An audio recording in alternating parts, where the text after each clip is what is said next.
Welcome friends, myself Shubham Jha.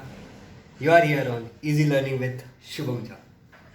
हम लोग discuss कर रहे थे chapter number 2 periodic classification of element which is from 10th standard. इस पर्टिकुलर पॉइंट तक पिछले कुछ वीडियोज़ में हमने डिस्कस किया था नीड ऑफ क्लासिफिकेशन क्यों ज़रूरी है, क्लासिफिकेशन करने के लिए बेसिक कौन सी चीज़ों के बारे में हमें पता होना चाहिए, एलिमेंट्स क्या होते हैं, एटम क्या होता है, एटम के अंदर का प्रोटॉन क्या होता है, न्यूट्रॉन क्या होता है, उसके एक्स्ट्रा न्यूक्लियर पार्ट में जो इलेक्ट्रॉन होता है वो क्या होता है, एंड मेटल्स क्या होते हैं, नॉन मेटल्स क्या होते हैं, एंड सेमी मेटल्स क्या होते हैं। तो मुझे पूरा उम्मीद है कि आपने पिछला वाला लेक्चर देख लिया होगा। आगे बढ़ते हैं डोबेनियर थ्रेड्स। ओके दोस्तों, Dobereiner triads. Dobereiner was the first scientist, actually हमारे बुक में मेंशन फर्स्ट साइंटिस्ट, ठीक है। Dobereiner was the first scientist, ठीक है, and Dobereiner is the name of a scientist, मैंने पहले ही मेंशन कर दिया, ठीक है। ट्रेड्स मतलब होता है ग्रुप ऑफ 3 एलिमेंट्स, मैं आपकी जानकारी के लिए बता देता हूँ। चलिए दोस्तों फिर आगे बढ़ते हैं, ठीक है, एंड थोड़ा डिटेल में बात करते हैं। He suggested that properties of the element are related to their masses. मैंने आपको पिछले ही लेक्चर में कहा था कि until unless we reach modern periodic table हम हर जगह एटॉमिक मासेस की ही बात करेंगे। And what is atomic mass? It is the sum of proton and neutron. तो he suggested that the properties of an element are related to their atomic masses. डोबेनियर ने कहा कि जो प्रॉपर्टीज ऑफ एलिमेंट होती है वो रिलेटेड होती है उनके एटॉमिक मासेस से। He form the group of 3 elements. उसने क्या किया था कि एलिमेंट्स को 3 के ग्रुप में बनाया था, ग्रुप ऑफ 3 एलिमेंट्स को उसने ग्रुप ऑफ 3 में बांटा था। एंड उन सब एलिमेंट की सिमिलर प्रॉपर्टीज़ होती थी। और कौन सी सिमिलर प्रॉपर्टीज़ बोले तो केमिकल प्रॉपर्टीज़ की बात हो रही है। And call them trades. तो बेसिकली यहाँ से हमें ट्रेड्स का मतलब समझ में आ जाता है कि ग्रुप ऑफ 3। चलिए दोस्तों आगे बढ़ते हैं। He arrange the element in group triads, जो ग्रुप था 3 का, triads in increasing order of their atomic masses. उसने एलिमेंट को कैसे अरेंज किया? एटॉमिक मासेस, बढ़ते हुए एटॉमिक मासेस के हिसाब से। आगे मैं एग्जांपल लेने वाला हूँ तो पूरे वीडियो तक बने रहिएगा। Atomic masses, and he showed that atomic mass of middle element was approximately equal to the mean of atomic masses of other 2 elements। चलिए कोई बात नहीं, यहाँ तक आप लोगों को समझ में आया नहीं आया ये इंग्लिश डजेंट मैटर, मैं आपको एग्जांपल के साथ एकदम ही आसान तरीके से सबको समझाने वाला हूँ। चलिए, मगर उस कुछ गड़बड़ हुआ था, मगर उस समय तक जितने भी एलिमेंट्स नोन थे वो डोबेनियर ट्रेड्स से क्लासीफाई नहीं हो पाया। क्या लिखा है मैंने टूटी फूटी हिंदी में कि उस समय तक जितने भी एलिमेंट्स नोन थे सभी के सभी डोबेनियर ट्रेड्स को फॉलो नहीं कर पाते थे। तो एक्चुअली इसका जो लॉ था वो फ्लॉप था, डोबेनियर का पोपट हो गया। चलिए दोस्तों तो आगे बढ़ते हैं एंड समझते हैं कि क्या, एग्जाम्पल से समझाने की कोशिश करता हूँ। पहले मैं ऐसे दिखाता हूँ आपको जो बुक में मेंशन एग्जाम्पल, उसके बाद मैं अपने तरीके से बताऊँगा तो आप लोगों को, ठीक है। दोनों में से जो भी समझ में आ गया एट द एंड तो हमें समझना ही है। एग्जाम्पल के लिए ट्रेड मतलब ग्रुप ऑफ 3 एलिमेंट, तो हमने ये ग्रुप बना लिया 3 एलिमेंट का, LINAK।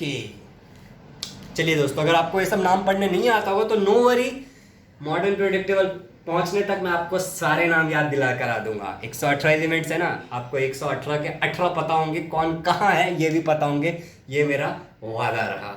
चलिए दोस्तों, तो A, B and C मैंने नंबर दिया, serial number A B C, ठीक है। अब देखिए Z, मैंने आपको बताया था Z मतलब होता है एटॉमिक मास।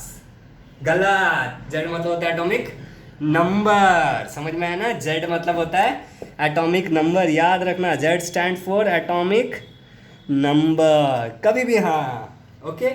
तो atomic number of lithium, atomic number of Na sodium, atomic number of potassium मैंने यहाँ पे लिख दिया आपकी जानकारी के लिए कि आप पढ़ लो, Li lithium, Na sodium and K for potassium. चलिए दोस्तों, तो मीन निकालना है। What is mean? मीन मतलब एवरेज होता है वैसे, ठीक है। हमें फर्स्ट और लास्ट एलिमेंट का मीन निकालना है। यही तो न्यूटन ने, डोबेनियर ने कहा था, sorry about saying Newton, Newton मुझे कुछ ज़्यादा ही पसंद है, ठीक है। यही तो डोबेनियर ने कहा था कि sum of first and last element, तो फर्स्ट वाला A है, लास्ट वाला C है, इन सबको ऐड किया दोनों को तो A + C 2 by divide by 2। तो चलिए करते हैं add. 6.9 added with 39.1। What do you think? जब इसको 2 से डिवाइड करेंगे तो क्या आएगा? 22 point something which is approximately equal to 23.0, ठीक है। तो तो देखिए ये 3.0 है ना, तो डोबेनियर ने यही कहा था कि सम ऑफ फर्स्ट मीन, ठीक है, mean of first and last element is equal to the atomic mass of the middle element. Middle वाले से अप्रॉक्सीमेटली इक्वल आएगा, अप्रॉक्सीमेटली इक्वल आएगा, 100% इक्वल नहीं आएगा। ठीक है दोस्तों, तो आई होप कि आपको यहाँ तक समझ में आ गया होगा। चलिए दोस्तों फिर आगे बढ़ते हैं। अगला एग्जांपल है thread, chlorine, bromine and iodine. Chlorine, bromine and iodine में आप देखिए कि क्या बात चल रही है। ABC सीरियल नंबर दिया है। अब आपको समझ में आ गया कि Z से एटॉमिक नंबर होता है, not atomic mass. Atomic number of chlorine, atomic number of bromine and atomic number of iodine, यहाँ पे मैंने नाम भी मेंशन किया है, आर रेस्पेक्टिवली 35.5, 79.9 एंड 126.9। अब ऐड कर लेते हैं A और C, मतलब ये वाला और ये वाला पूरा, ठीक है। तो 35.5 plus 126.9 when added with each other and divided by 2 to get the mean, okay, to get the mean you will get 80 point something which is approximately equal to 79.9, ठीक है। तो 79.9 आपको यहाँ पे मिल गया, ठीक है दोस्तों। तो इससे हमें समझ में आ गया होगा कि थ्रेड्स कैसे बनता है और थ्रेड्स क्या है। चलिए दोस्तों, तो एक और एग्जांपल है और ये मैंने आपको दिया है होमवर्क, तो आप लोग इसका आंसर निकालिएगा और इन दोनों का एटॉमिक नंबर निकालिए और इसका दोनों को ऐड मीन निकालिए दोनों को, और इसका क्या है आप वीडियो में कमेंट करिए फटाफट और मुझे जवाब दीजिए, मुझे आपके जवाब का इंतजार रहेगा। तो दोस्तों यहाँ पे हम लोगों ने डोबेनियर थ्रेड्स को एग्जाम्पल के साथ समझ लिया है। पिछले एक पेज में, इस पेज में जो भी चीज़ें लिखी हुई है वो आपके एग्ज़ाम के शॉर्ट नोट के लिए या फिर किसी भी क्वेश्चन को आंसर करने के लिए सफिशिएंट है। इस नोट्स के अलावा आपको डोबेनियर थ्रेड से आपके पेपर में कुछ भी नहीं मिलेगा। ट्रस्ट मी दोस्तों, इतना पढ़ना ही इनफ है, सफिशिएंट है डोबेनियर थ्रेड्स के लिए। In the starting of the video मैंने आपको एक चीज़ प्रॉमिस किया था कि मैं आपको एक सिंपल सा तरीका बताऊंगा जिससे आपको डोबेनियर थ्रेड्स आराम से याद हो जाएगा। तो सबसे पहले समझ लेते हैं कि मीन क्या चीज़ होता है। तो मीन मतलब होता है कि आपका नंबर ऑफ क्वांटिटी, ठीक है, सबको आप ऐड कर लो। जैसे आपके पास है 2, 1, 3, 4, इन सब का मुझे मीन निकालना है, ये सब अलग अलग नंबर है, ओके। तो मैं क्या करूँगा 2 + 1 + 3 + 4 divide by number of quantities 1, 2, 3, 4 से डिवाइड कर लूँगा। इसका आंसर आएगा 3 + 3 6 एंड 6 + 4 10 डिवाइड बाई 4। 10 से 4 को डिवाइड करेंगे तो 4 × 2 = 8, बचा 2। 4 के टेबल में 2 नहीं आता है तो पॉइंट लेंगे एंड 0 हो जाएगा, तो 2.5 समथिंग अराउंड दैट। तो आपको समझ में आ गया होगा कि मीन कैसे निकालते हैं दोस्तों।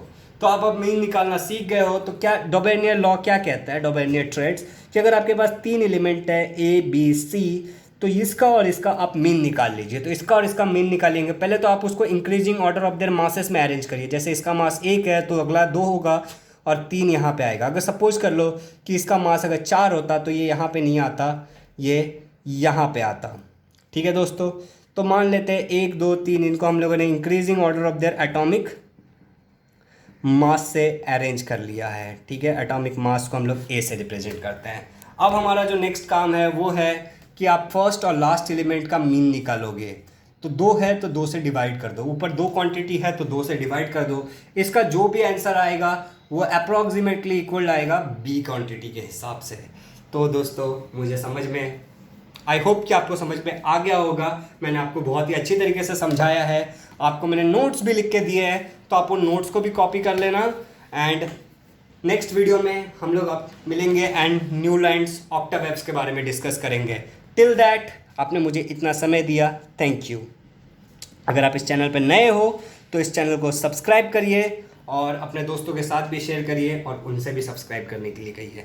इस चैनल पे आगे इस तरीके से साइंस के सारे वीडियोस मिलेंगे, तो इस चैनल पे हमारे साथ बने रहिएगा। धन्यवाद दोस्तों।